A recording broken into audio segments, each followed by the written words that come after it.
नमस्कार, मेरा नाम है ब्रिजेश यादव। फिर हाजिर हूँ क्रिमिनल हिस्ट्री में एक नई कहानी को लेकर। आज की कहानी काफी दिलचस्प कहानी है। आप लोगों को पता ही होगा कि हर वारदात के पीछे कोई ना कोई वजह होती है। हर कातिल के दिमाग में कुछ ना कुछ चल रहा होता है।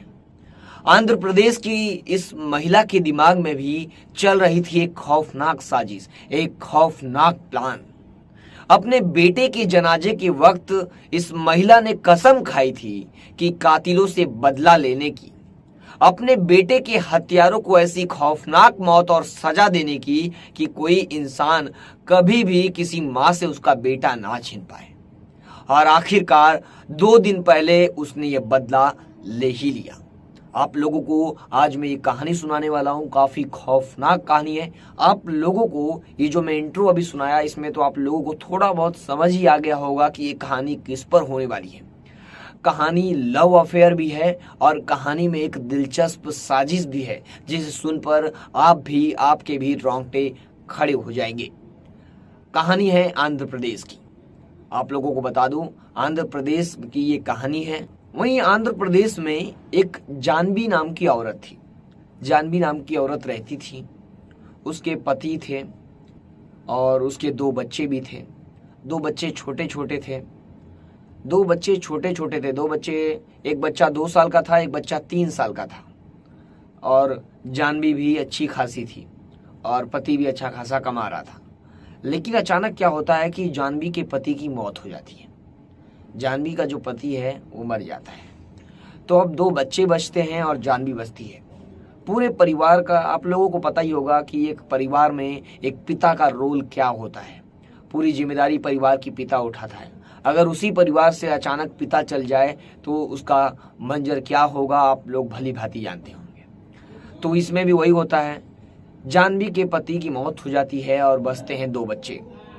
अब 2 बच्चे अब एक बेसहारा हो जाते हैं अपने पिता का साया उठने के बाद।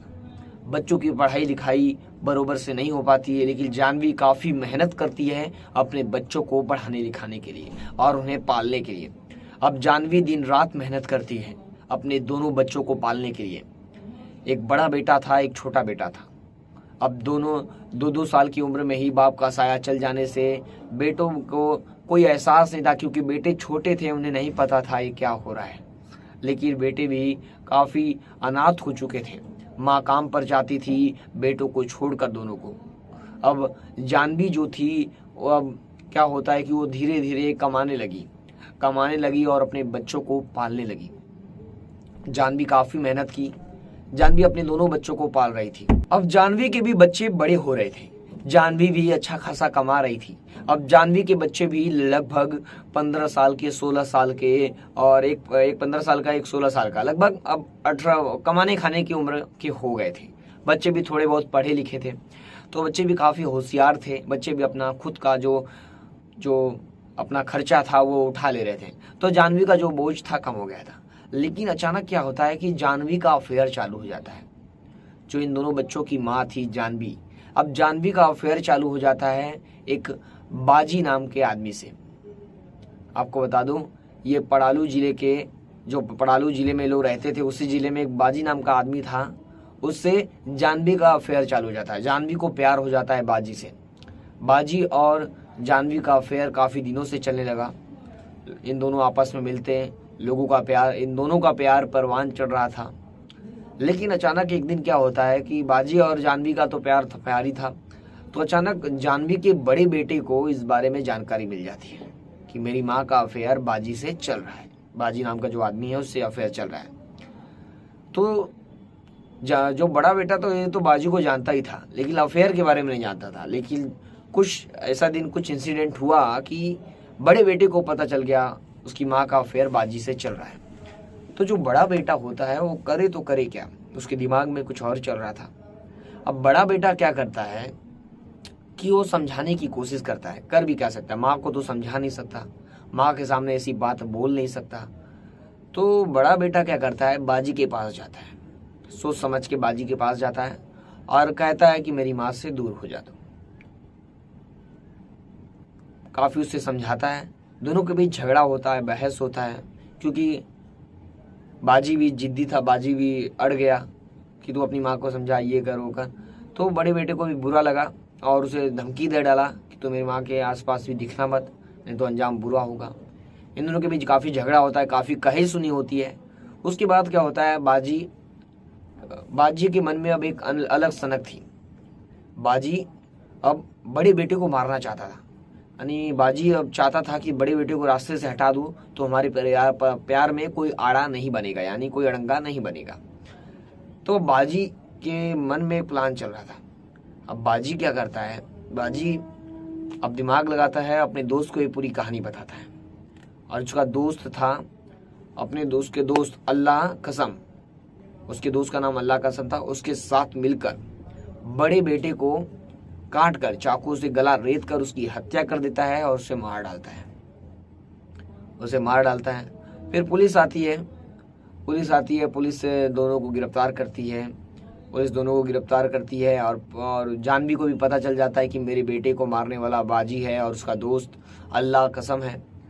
तो पुलिस जो जानवी है वो काफ़ी आग बबूली हो जाती है, खून एकदम गुस्से में आ जाती है। तो अब ये दोनों भी जेल से छूट जाते हैं, धीरे धीरे बेल पर बाहर आ जाते हैं। बाजी और अल्लाह कसम भी जेल से छूट जाते हैं, सजा काटने के बाद बेल पे बाहर आ जाते हैं।